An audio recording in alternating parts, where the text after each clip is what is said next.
Assalamualaikum warahmatullahi wabarakatuh. Sobat-sobat calon guru, selamat datang di channel Calon Guru.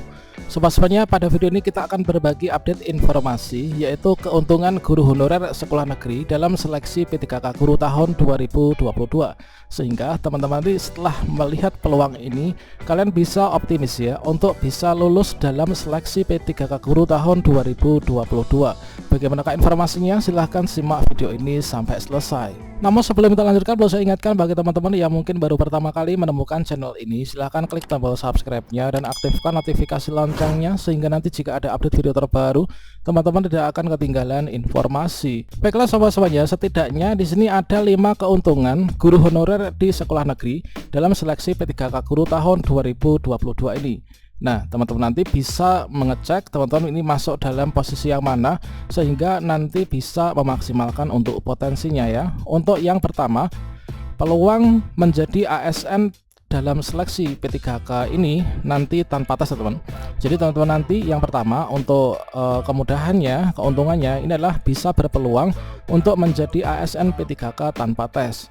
Nah, seperti yang disampaikan oleh Ibu Nunuk Suryani, bahwa di sini juga termasuk yang masuk dalam kategori prioritas 1, 2, dan 3 ini adalah tanpa tes teman-teman, sesuai dengan Permenpan RB yang telah diposting oleh beliau dalam akun Instagramnya.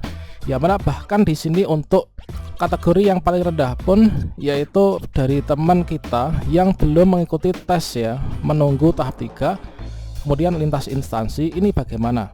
Nah, di sini disampaikan yaitu yang belum tes dan terdaftar di Dapodik minimal 3 tahun terakhir berturut-turut dalam rekaman Dapodiknya, maka masuk dalam prioritas yang ketiga. Ini adalah tidak tes ya, atau tanpa tes. Nah, di sini tapi nanti cuman melalui yaitu mekanisme pemeriksaan kesesuaian ya, atau observasi saja. Ini adalah untuk keuntungan yang pertama teman-teman yang ada di sekolah negeri.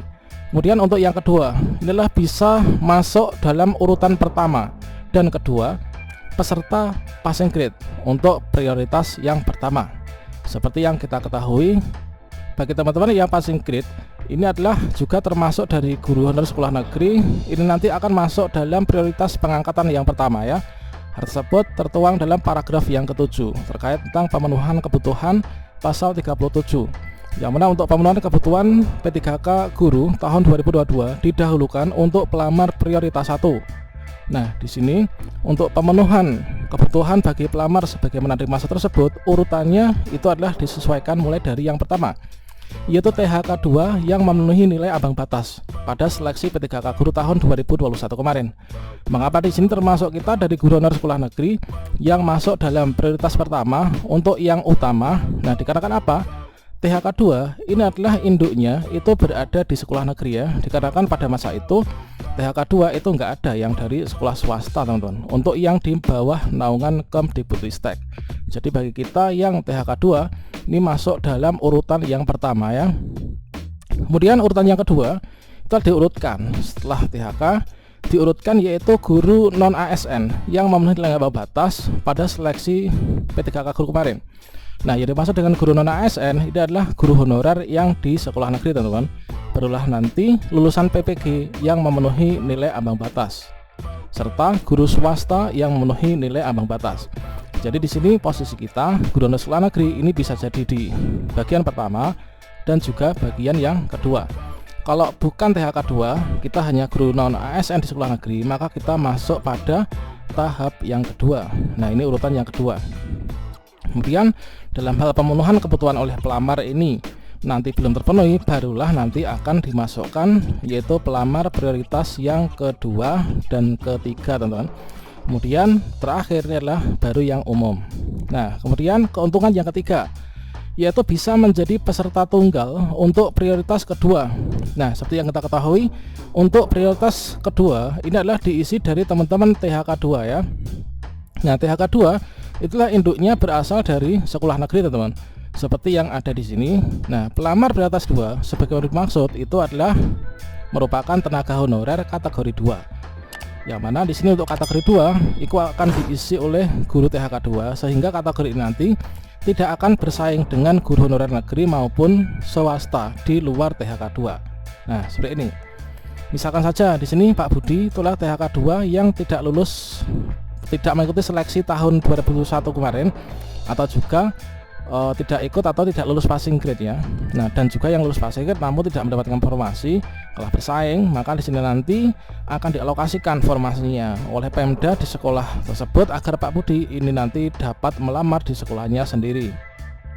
Nah, selanjutnya di sini untuk yang keempat, untuk masa kerja yang 3 tahun ini nanti teman-teman guru honor sekolah negeri ini masuk ke dalam prioritas yang ketiga. Nah, di sini meskipun nanti teman-teman itu kondisinya mungkin berbeda-beda. Apakah dulu pernah ikut seleksi P3K guru tahun 2021 kemarin? Kalau misalkan iya, itu lolos passing grade ataupun tidak, atau mungkin baru sebatas membuat akun namun belum lanjut atau belum klik resume, belum berhasil ikut mendaftar, maka teman-teman nanti masuk dalam kategori pelamar prioritas 3 ini ya. Nah, ini yang dimaksud ini adalah merupakan guru non ASN di sekolah negeri yang terdaftar di Dapodik dan memiliki masa kerja paling rendah adalah 3 tahun. Nah, ini teman-teman, bagi teman-teman yang berada di Dapodik dan masa kerja ini adalah minimal 3 tahun secara berturut-turut aktif, ini adalah teman-teman nanti masuk ke dalam kategori prioritas yang ketiga. Nah, ini kemudian yang berikutnya, yang keempat, inilah keuntungan kita yang keempat. Kalau masa kerja kita ini 3 tahun bisa masuk ke prioritas yang ketiga.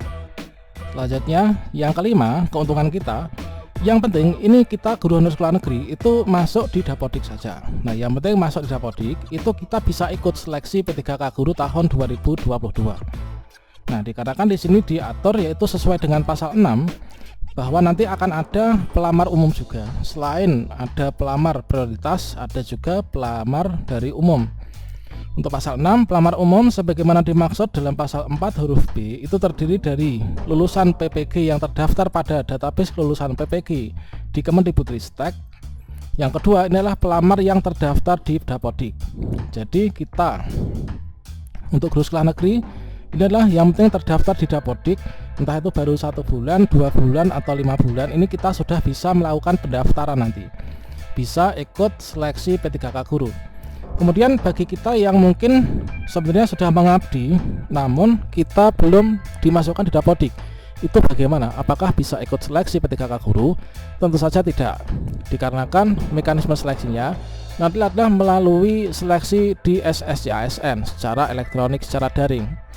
Mulai dari pendaftaran, nah itu adalah kita sudah masuk terintegrasi ya, akan terintegrasi antara akun SSCASN yang kita buat dengan data di Dukcapil, nah kemudian dengan PD Dikti untuk menyesuaikan ijazah dan juga dengan Dapodik. Sehingga bagi yang tidak masuk di Dapodik ini belum bisa ikut seleksi P3K guru di tahun ini. Oke, demikianlah 5 keuntungan guru honorer yang ada di sekolah negeri dalam seleksi P3K guru 2022. Semoga bermanfaat.